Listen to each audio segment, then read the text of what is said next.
ആ മാന്യൻ എവിടെ? ഏത് മാന്യൻ? 8000 ചില്ലാനം രൂപ ഞാൻ ആ പെട്ടിക്കടക്കാരന് കൊടുത്തിട്ട് വരിക. കുറെ ചീത്തയും കിട്ടു. ആ കണ്ണുമുട്ടനെ ബസിന്റെ അകത്ത്. ഓഹോ, സുഖിച്ചിരിക്കാനല്ലേ ഇവിടെ? താൻ എവിടുത്തെ മിലിറ്ററി ഡ്രൈവറാണോ? കുന്നിലും മലയിലും വണ്ടി ഓടിച്ച് പ്രഗത്ഭനാണത്രേ. എവിടെ നോക്കിയാണോ വണ്ടി ഓടിക്കുന്നത്? ഞാൻ മനഃപൂർവ്വം ചെയ്തതല്ലോ മുതലാളി. മിണ്ടി പോരുത്. എടോ, തന്റെ കണ്ണ് കണ്ടാൽ അറിയാം തനിക്ക് കണ്ണിന് കാഴ്ചയില്ലെന്ന്. എടോ, മരുഭൂമി കിടന്ന് ചോര നീരാക്കി ഉണ്ടാക്കിയ കാശായത് അറിയോ? ഗൾഫിൽ വെച്ചായിരുന്നെങ്കിൽ തന്റെ കൈയും കാലും വെട്ടിയെടുത്ത് തന്റെ കണ്ണും ചൂഴ്ന്നെടുത്ത് തന്നെ. അറിയോ? തന്റെ പേരെന്താ? ചാത്തുട്ടിന്ന്. താൻ ചാത്തൂട്ടിയല്ല, താൻ പോത്തൂട്ടിയാ. എന്നെ തൊലയ്ക്കാൻ വേണ്ടിട്ട് എന്റെ ചെറിയ ഏട്ടൻ ഇയാൾ എന്റെ തലയിൽ കെട്ടി വെച്ചിരിക്ക. എടോ, 8000-ഓളം രൂപ ഒരുത്തന്റെ തലയ്ക്ക് ഒഴിഞ്ഞിട്ടേച്ച് വരിക. ചെറിയേട്ടന്റെ ആളായതുകൊണ്ട് ഇയാളെ ഇപ്പൊ ഞാനൊന്നും ചെയ്യുന്നില്ല. ഞാനൊരു തൊഴിലാളിയാണ്. ഒരു തൊഴിലാളിയുടെ വികാരം എന്താണെന്ന് എനിക്കറിയാം. ഇനി ഇങ്ങനെ വല്ലതും നടന്നാൽ അതോടെ തന്നെ കൊന്നുകളയും. എല്ലാവരുമായിട്ടാണ് ഞാനീ പറയുന്നത്, മനസ്സിലായോ?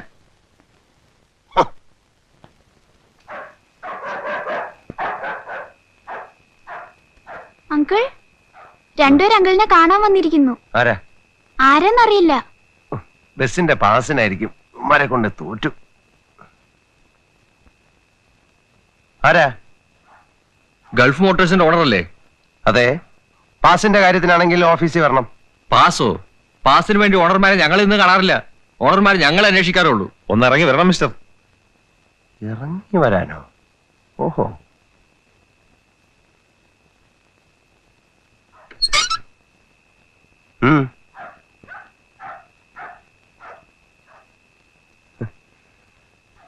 ഇങ്ങോട്ട് വരണം.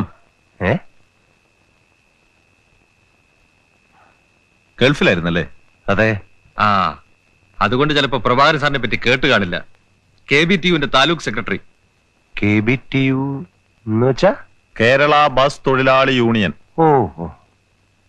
ലോക്കൽ കമ്മിറ്റി ഓഫീസിൽ വന്നപ്പോഴാണ് വിവരം അറിഞ്ഞത്. മൂരാച്ചികളുടെയും ബൂർഷ്വാസികളുടെയും നാട്ടിൽ നിന്ന് വന്ന ആളായതുകൊണ്ട് ധിക്കാരം അല്പം കൂടുതലായിരിക്കും അറിയാം. പക്ഷേ രാഷ്ട്രീയ പ്രബുദ്ധിയുള്ള തൊഴിലാളികളുടെ നാട്ടിൽ കൂടി ബസ് ഓടിക്കുമ്പോ ചില കാര്യങ്ങൾ മനസ്സിലാക്കുന്നത് നന്നായിരിക്കും. എന്താ ഇപ്പൊ പ്രശ്നം? ഇന്നത്തെ തൊഴിലാളി ആത്മാഭിമാനമുള്ളവനാണ്. അടിച്ചമർത്താൻ ശ്രമിച്ചാൽ കൂടുതൽ ശക്തിയോടെ അവൻ ഉയർത്തെഴുന്നേൽക്കും. ഇതൊക്കെ എന്നോട് പറയുന്നത് എന്തിനാ? നിങ്ങളുടെ ഡ്രൈവർ ചാത്തുട്ടി അത്തരത്തിലൊരു തൊഴിലാളിയാണ്. അയാളെ നിങ്ങൾ കണ്ണുപൊട്ടനെന്ന് വിളിച്ചു. ഇനി വല്ല അപകടം ഉണ്ടായാൽ അയാളെ കൊന്നുകളയും നിങ്ങൾ ഭീഷണിപ്പെടുത്തി. ആരാ നിങ്ങൾ? യമധർമ്മനോ? റോഡിൽ ഓടുന്ന വണ്ടി ചിലപ്പോ മറിയും, ചിലപ്പോ ഇടിക്കും എന്ന് വെച്ചൊരു തൊഴിലാളി അവമാനിക്കാൻ ആരാ നിങ്ങൾക്ക് ലൈസൻസ് തന്നത്? ആ, അത് ശരി. അപ്പൊ ഞാൻ പെട്ടിക്കടക്കാരന് കൊടുത്ത 8000 രൂപയോ? നിർത്താം ഹേ. നിങ്ങളുടെ രൂപ. എല്ലാ ബൂർഷ്വാസിയും അവന്റെ രൂപം കൊണ്ടാണ് മനുഷ്യത്വത്തെ അളക്കുന്നത്. ഇനി ഇങ്ങനെ വല്ല സംഭവം ഉണ്ടായാൽ തൊഴിലാളി ആരാണ് നിങ്ങൾ അറിയും. അത്ര ഞാനിപ്പോ പറയുന്നുള്ളൂ.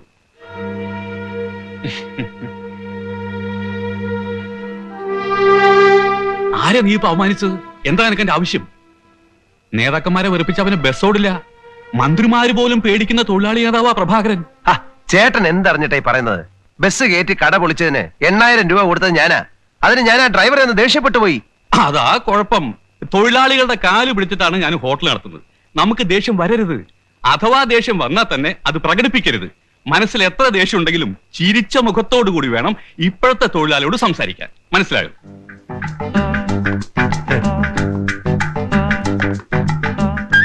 ചാത്തുക്കുട്ടി ചേട്ടാ, നമസ്കാരം.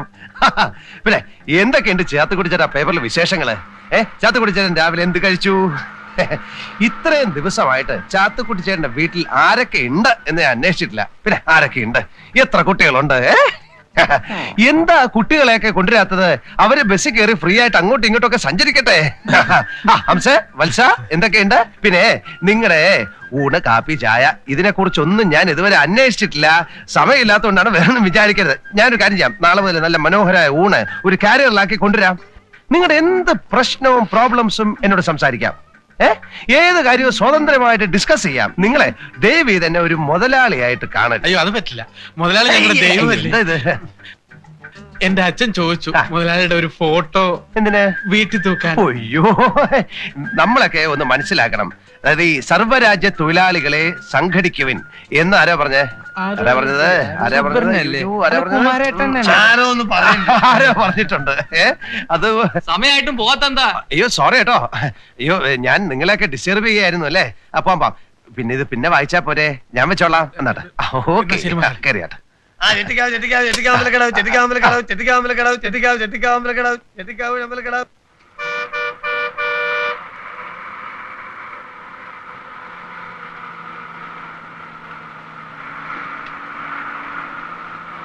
ബുദ്ധിമുട്ടില്ലെങ്കിൽ കുറച്ച്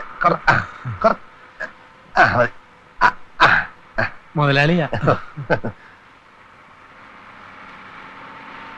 ഹംസേ, ആ നമ്മുടെ വത്സ നല്ല മിടുക്കനല്ലേ? വല്ല മോശം പറഞ്ഞൂടാ. അങ്ങനെയല്ല, അവന്റെ വിനയവും പിന്നെ മര്യാദയും പാസഞ്ചേഴ്സിന് അടുത്തുള്ള പെരുമാറ്റവും കണ്ടക്ടേഴ്സ് ആയാലും ഇങ്ങനെ വേണം.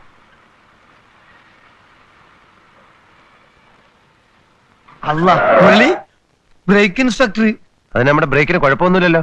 അതല്ലാന്ന് അവര് തോന്നിയ മാതിരിയല്ലേ ഇതൊക്കെ ചാർജ് ചെയ്യാ. എന്താ പ്രശ്നം? വത്സ ആ കടലാസം കൊണ്ടെടുത്തോ, ബ്രേക്ക് ഇൻസ്പെക്ടർ ചെയ്യാൻ വെച്ചിട്ടുണ്ട്. ട്രിപ്പ് ഓടുമ്പോ പിടിക്കുന്നത് കഷ്ടാ. ബസ് ഇറങ്ങുന്നതിന് മുമ്പ് നിങ്ങൾ ഇൻസ്പെക്ടറെ പോയി കണ്ടില്ലേ? ഇല്ല, ഞാൻ ഓർത്തില്ല. പിന്നെ നിങ്ങൾ എന്തോ ഓർത്തിരിക്കുന്നു? വേഗം ചെല്ലു, മൂപ്പർക്ക് ചൂടാവേണ്ടേന്. പുതിയ ആളാ, വലിയ കടുംപിടുത്തക്കാരനെന്നാ കേട്ടത്. അതിന് നമുക്കെന്താ പ്രശ്നം? നമ്മുടെ ബസ്സിന് കുഴപ്പമൊന്നുമില്ലല്ലോ, പിന്നെന്താ പേടിക്കാൻ? എന്നാ മുതലാളിയും കൂടെ ഓക്കെ, ഞാനും വരാം. ഓണർ എന്ന് പറയുമ്പം ഒരു റെസ്പെക്ട് ഉണ്ടാവും അല്ലേ? അയ്യോ പിന്നെ ഈ ഓണർമാരും ഉദ്യോഗസ്ഥന്മാരും തമ്മിൽ നല്ല ബന്ധമായിരിക്കണം. ഇവരൊക്കെ എങ്ങനെ ഡീൽ ചെയ്യണമെന്ന് ഞാൻ കാണിച്ചു തരാം. എപ്പോഴും ഞാൻ ഉണ്ടാവില്ലല്ലോ. Okay, I am Muraleedharan. Very glad to meet. ഇവിടെ RCM CL ഒക്കെ ഐ ആം മുരളീധരൻ. എത്രയാ time? Time is 10:30 sir. Sorry, എന്റെ വാച്ച് 3 മിനിറ്റ് ഫാസ്റ്റ് ആണ്. സാറിന്റെ എല്ലാം എത്രയായി? സ്റ്റാൻഡിൽ നിന്ന് ബസ് പുറപ്പെടേണ്ട ടൈമാ ചോദിച്ചത്. 10 മണിയാണ് സാർ. എത്ര ആളുണ്ട് ബസ്സിൽ? ഒരു 40, 45, 50 പേരുണ്ടാവും സാർ. സ്റ്റാൻഡിങ് എത്ര? എല്ലാം കൂടെ ചേർത്താണ് സാർ. അതല്ല, കൂടുതലുണ്ടല്ലോ. ഇല്ല സാർ, ഉണ്ടെങ്കിൽ 65-ൽ കുറയാതെ ഉണ്ട്. ചിലപ്പോ അപ്പൊ ആദ്യം പറഞ്ഞത് നുണ അല്ലേ? കണ്ടീഷൻ മോശമായി ഇതുപോലുള്ള ഒരു ബസ്സിൽ ഓവർലോഡ് ചെയ്യാൻ സമ്മതിക്കില്ല. സാർ, പുതിയ ബസ്സിന് ഞാൻ ബുക്ക് ചെയ്തിട്ടുണ്ട് സാർ. അറിയും. I am Gulf Motors. അല്ല, owner of the Gulf motor. I won't allow anybody to violate the rules. Time schedule exhibit ചെയ്തിട്ടുണ്ടോ? അത് പിന്നെ പാർട്ടി പെർമിറ്റ്? അത് ഈ നോൺസെൻസ്. കുറെ ആളെയും കയറ്റി ടിക്കറ്റും കൊടുത്ത് അങ്ങ് ഓടുകയാണല്ലേ. ഫിറ്റ്നസ് സർട്ടിഫിക്കറ്റിന് പോലും അർഹതയില്ലാത്ത വണ്ടി, പിന്നെ വയലേഷൻ ഓഫ് പെർമിറ്റ് കണ്ടീഷൻസും. നോ, ഞാൻ സമ്മതിക്കില്ല. സാർ, ഒക്കെ ശരിയാക്കാം സാർ. സാർ, പിന്നെ ഞാൻ ഗൾഫിലായിരുന്നു സാർ. മാറ്. അപ്പൊ NRE അക്കൗണ്ടിൽ എനിക്ക് കേൾക്കണ്ട. രൂപ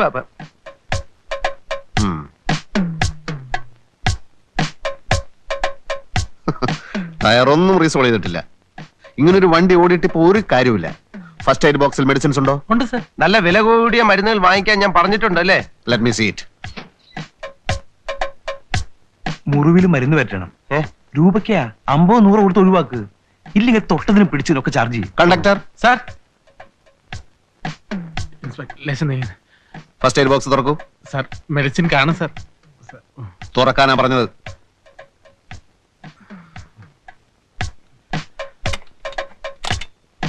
സാർ, തുറക്കൂ.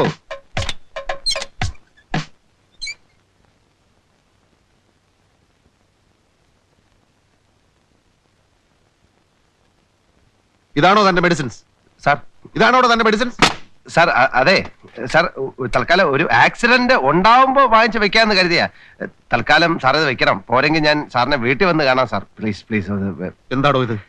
ഇത് എന്താന്നാ ചോദിച്ചത്? ഇത് ചെറിയൊരു കൈക്കൂലിയാണ് സാർ. What you mean? ഉത്തരവാദപ്പെട്ട ഒരു സർക്കാർ ഉദ്യോഗസ്ഥനെ അപമാനിക്കുന്നു.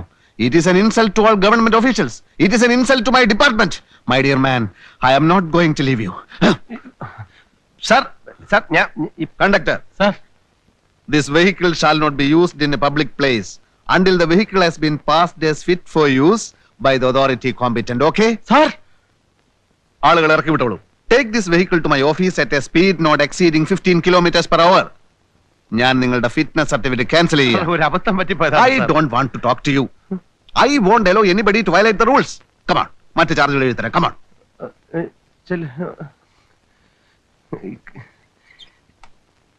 കൈക്കൂലി കൊടുത്തതാണ് അബദ്ധമായത്. ഈ ദ്രോഹിയുടെ വാക്ക് കേട്ട് പിന്നെ ഞാൻ മനസ്സിൽ എത്ര ദേഷ്യം ഉണ്ടെങ്കിലും ചിരിച്ച മുഖത്തോടു കൂടി വേണം ഇപ്പോഴത്തെ തൊഴിലാളികൾ സംസാരിക്കാൻ.